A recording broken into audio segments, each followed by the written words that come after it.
Stove on చేసేసుకున్నామండి. ఒక pan పెట్టేసుకొని నేనైతే ఒక దోసకాయకి 3 గరిటెలు వేసుకుంటున్నానండి.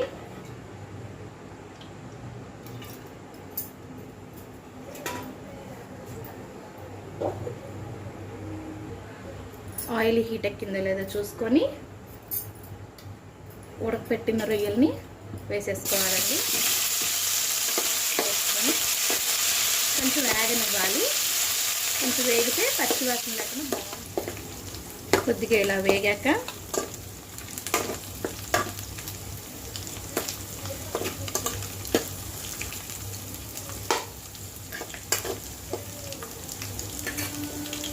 ఉల్లిపాయ పచ్చిమిరపకాయ వేసేసుకుందామండి. కొంచెం వేగినాయి అనుకున్నాక ఉల్లిపాయ పచ్చిమిరపకాయ వేసేసుకొని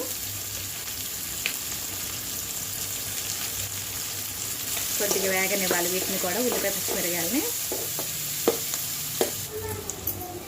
ఉల్లిపాయ పచ్చిమిరపకాయ కొద్దిగా వేగిపోయాయండి.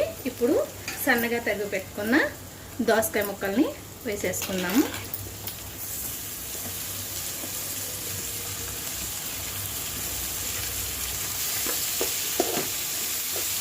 వేసుకొని కొంచెం కలిసేలాగా తిప్పుకుందాము. తిప్పుకున్నాక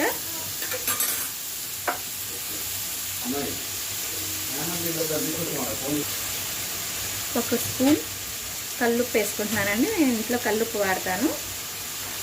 మీ ఇష్టం, మీరు ఏదైనా వేసుకోవచ్చు. కొంచెం మామూలు సాల్ట్ అయితే తగ్గించి వేసుకోండి. 1/2 టీ స్పూన్ పసుపు అండి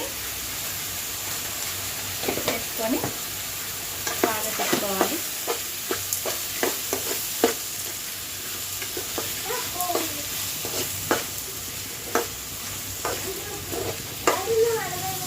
బాగా తిప్పుకొని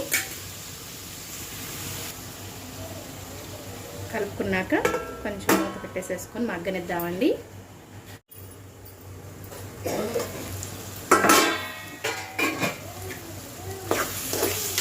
ఇంకా కొద్దిసేపు మగ్గాలంటే దోసకాయ మగ్గితే బాగుంటుంది. ఇలా తిప్పుకొని పెట్టుకోవాలండి.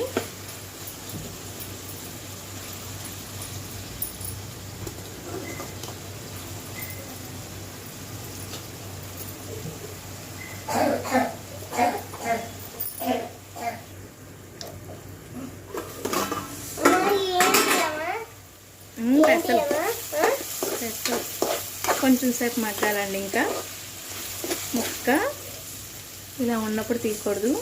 ఇంకొంచెం మగ్గితే బాగుంటుంది. ఇలా తిప్పుకుంటూ ఉండాలి 5 మినిట్స్కి ఒకసారి. ముక్క సిమ్లో పెట్టుకొని మగ్గించుకుంటే బాగా మగ్గుతుంది.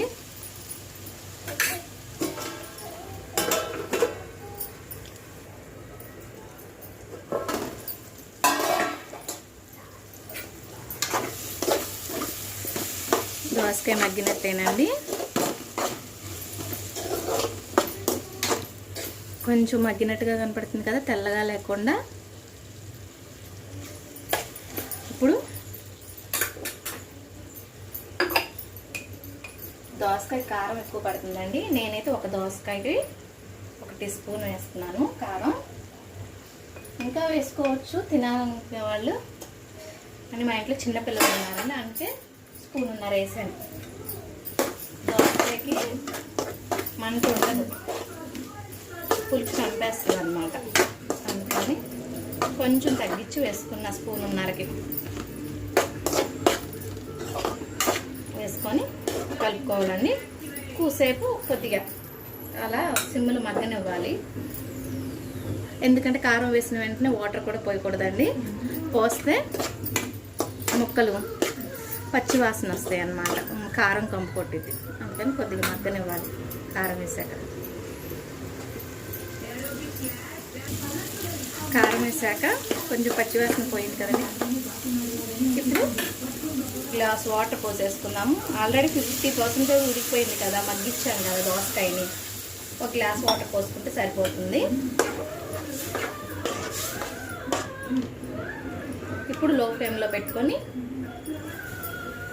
ఉడికించుకుందామండి. మూత పెట్టేసేసుకుందాం.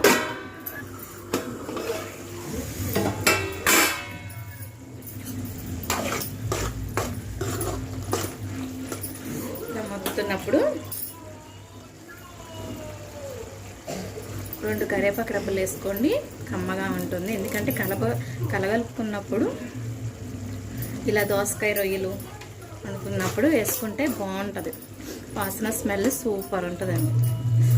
అందుకని కరివేపాకు వేసుకోవాలి.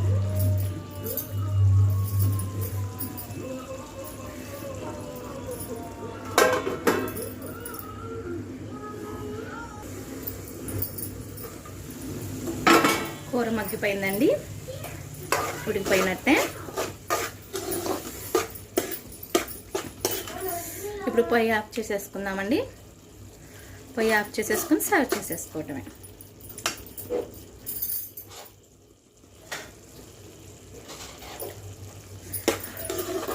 ఈ వర్షం పడేటప్పుడు వేడి వేడి కర్రీ తింటే సూపర్ ఉంటుందండి.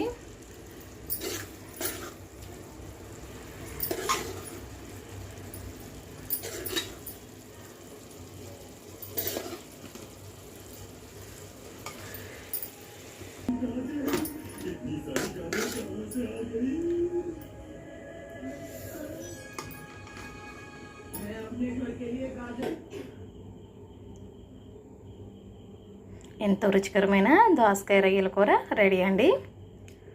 ఈ వీడియో కనుక మీకు నచ్చినట్లయితే లైక్ చేయండి, షేర్ చేయండి, సబ్స్క్రైబ్ చేయడం మర్చిపోమాకండి. మళ్ళీ ఇంకొక వీడియోలో కలుద్దామండి. బాయ్.